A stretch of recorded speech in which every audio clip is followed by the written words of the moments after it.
Does anybody remember where we're gonna do water sampling? What we talked about yesterday? Instead of water first enters the building. I need to write this down. But yeah, that's all in the document. Where is it? Where is it? Yeah, no, thank you, yeah, it's great. This is the fountain. Yeah. That will be the first place. Yeah. Where else? The bathroom sink. Yeah, What about the kitchen sink? kitchen sink, here too. Is that, Rudy, where you usually do that, the water testing? The water fountains are the main thing, isn't it? Yeah, water fountains, kitchen sinks. And the restaurant. I believe it's just any fixture that's going to have hand washing or Yeah. general contact. Yeah. So these are the three places, huh? What about showers? Well, if you're in the bathroom, the same water goes to there. So if you're doing a lavatory fixture in the bathroom, that should be enough. I believe so, yes. Yeah. I mean, if it's They're the going same, if it's the Yeah. same water line, it should be Yeah, in theory the same. and it's in the same room too. Yeah, so unless there's any sort of additional filtration, that would be the only reason to test it separately. Yeah, and they have only one shower? We've got two showers, they're right in the same area though. Yeah, so. in the same area. Essentially, just the sinks and the water fountains. And the Yeah, kitchen we've sink. got a few sinks, we've got a couple kitchens and then like a couple, I guess, water stations that are in different locations in the building. Yeah, okay. So we'll do water fountains. How many locations that we No. need to do? Okay, got it. Am Usually. We want to make sure. We test each configuration, Yeah. and then, I forgot the exact amount of samples. How many water fountains you have, do you know? Two per floor, so I've got, No, well, no, actually, you are, I've but got 5 you and then 3, so 8. the same So we can do each side of the building, 2 location, one each floor, the second and the third, on the south and the north building. And they are, we know where they are because the pipe chase, Yeah, they yeah. just go Yeah. exactly on location, so we can find Yeah, it. so That should they're be all quick. right Yeah. next to the bathrooms. But, Exactly, and at the same time, we will do the bathrooms, but the kitchen sinks, where are they? I've got one on the third, one on the first, Okay, and then actually, down the hallway, down within the unit itself, within the office workspace. Where you There want? are a couple sinks, like over here, and a couple over here too. okay. So we'll do this, just like 2 for each floor, the sinks and the. Yeah, would you do all the sinks? I mean, like all the, kind of the hand washing sinks or, Not necessarily needs to be No. all of them. Okay. I mean, assuming they're all just hooked up to the. Yeah, they're all hooked up to the No best. filtration or anything like that. right? I mean, you could just do a sampling of them, don't necessarily need to do Okay. all of them. Okay, so let's do just samples, maybe 2 water fountains on 3rd floor, the 2nd floor and 3rd floor. Maybe do 1 kitchen sink on one of the floor access, like Yeah. right here. A kitchen sink on both sides? Sides, yeah. Okay. And then run the restrooms on each side. Yeah, That fixtures. Yeah, I think Yeah. that I should mean, be. everything's plumbed the same. Yeah. So yeah, it's not gonna, we're not gonna find coliforms in one and. I don't think so. Yeah. It's one line coming in. Okay, so how do we do that? Did everybody take all that information so we know what to do if you're gonna be on the water team, how to do it? Who's on the water team originally? So you probably will be that group to do this anyway. We'd like to be, yes. What? We'd like to be, so we can learn more about it. Okay, good. Okay, so how do we do What I this? have with me today is the turbidity meter and colorimeter. So the first one is the turbidity. And so for that one, it's fairly straightforward. You fill up this jar with a little bit of water. You let the water run for, 15, 30 seconds. Fill this up with a little bit of water, and then it gets transferred to one of these jars. What you want to do though also is just wipe the jar off before you put it in here, because the way that the turbidity meter works is it basically shoots light through it, and so any scratches or dirt on the jar can affect the reading. You then simply, once it's filled, you enter it, turn it on. Of course, you use Nothing. something with liquid in it, just for show purposes. And then I'll press read.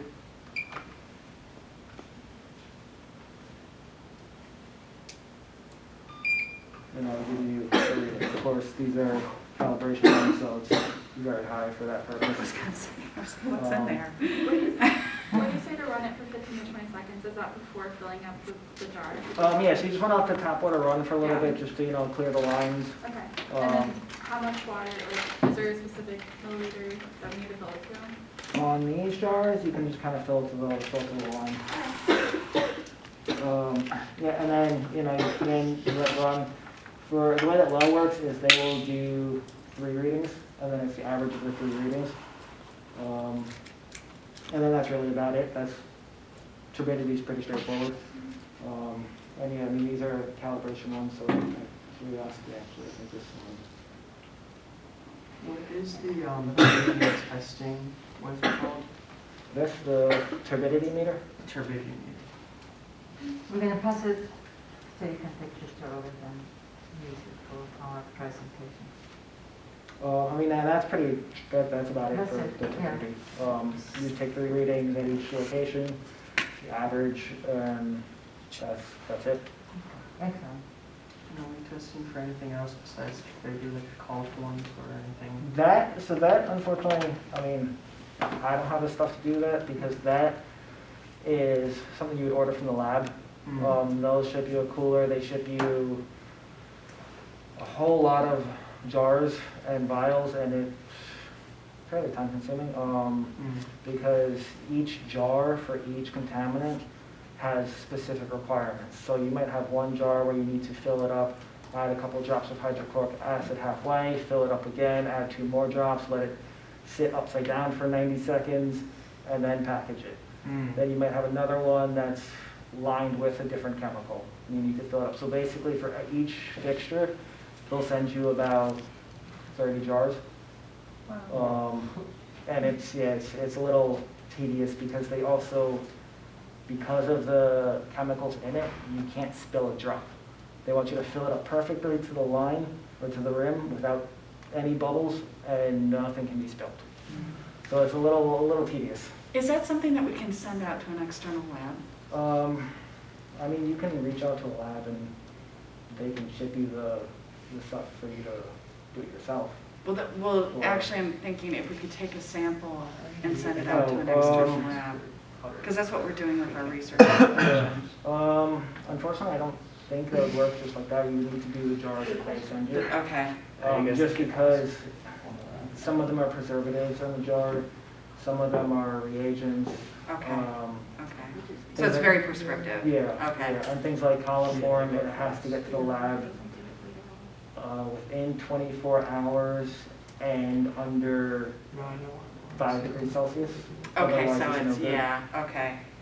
I did have a question about the turbidity. In terms of the guidelines, it says that you should repeat the turbidity test twice for a total of 3 samples at a water fixture. So does that mean we need to do the test in triplicate at each water fixture? Yeah, so the way that I always do is, I'll have fill up 3 jars.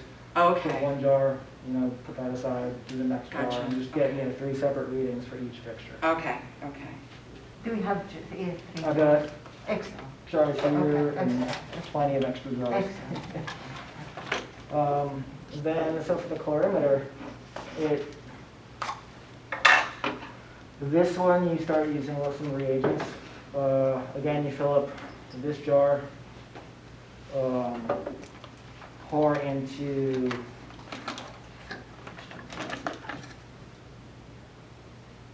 this jar. It's slightly dented. You fill up to the 5 milliliter line.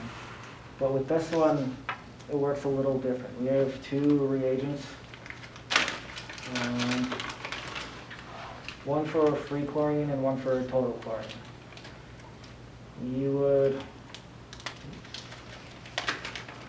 The first one, I always forget the order, so I always need to double check it actually.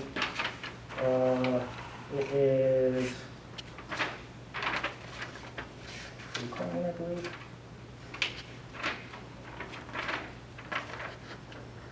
Yeah, so the free chlorine goes in, and that takes up to a minute. You let it sit there, and then within a minute, you put it into the machine, put the cover on, and then push the read button, it'll give you a reading. Then the total chlorine, that one you need to let sit for 3 minutes, or up to at least 3 minutes. And then, same process, you put it in, push the read button, and it gives you a reading. And again, three sets. And with that one, it's total chlorine minus free chlorine gives you the chloramine. So we have to record all of these data. Yeah, usually what we do, like when I'm on site testing, is I'll say I'm doing the total, I'll do it up, when I take the reading, I'll put that label Okay. next to it, take a picture so that way you know which is which. Oh, that's smart, yeah. How much is total chlorine minus free chlorine, Should give you the chloramine. chlorine? Thank you, sorry. Hard time listening. And then again, you just kind of do that 3 times. And yeah, I mean, that's also fairly straightforward. But you do need to let it set for Yeah, like a minute, okay. Yeah, so free chlorine, it's within a minute, you know, so you let it sit for up close to, but not necessarily past. Take the reading. And the total chlorine is the one that it says, you know, at least 3 minutes within 6 minutes. Okay. So usually I'll kind of pour the total chlorine first, since that one takes the longest, and then test the free chlorine in the meantime. Okay. You do want to shake them a little bit, and you'll know if there's chlorine in it because it turns pink. Oh, So the brighter the pink, the more chlorine it will look.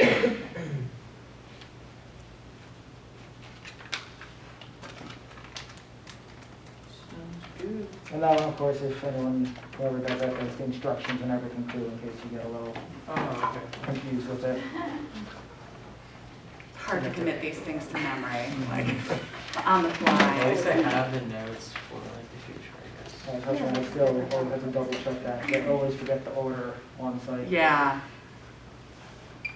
So somebody repeat, how are you going to take the reading for the turbidity?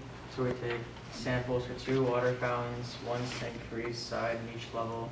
For turbidity, we let water run for 15 to 30 seconds, transfer it into the jar with water, put that jar into a turbidity meter, get 3 samples for each fixture.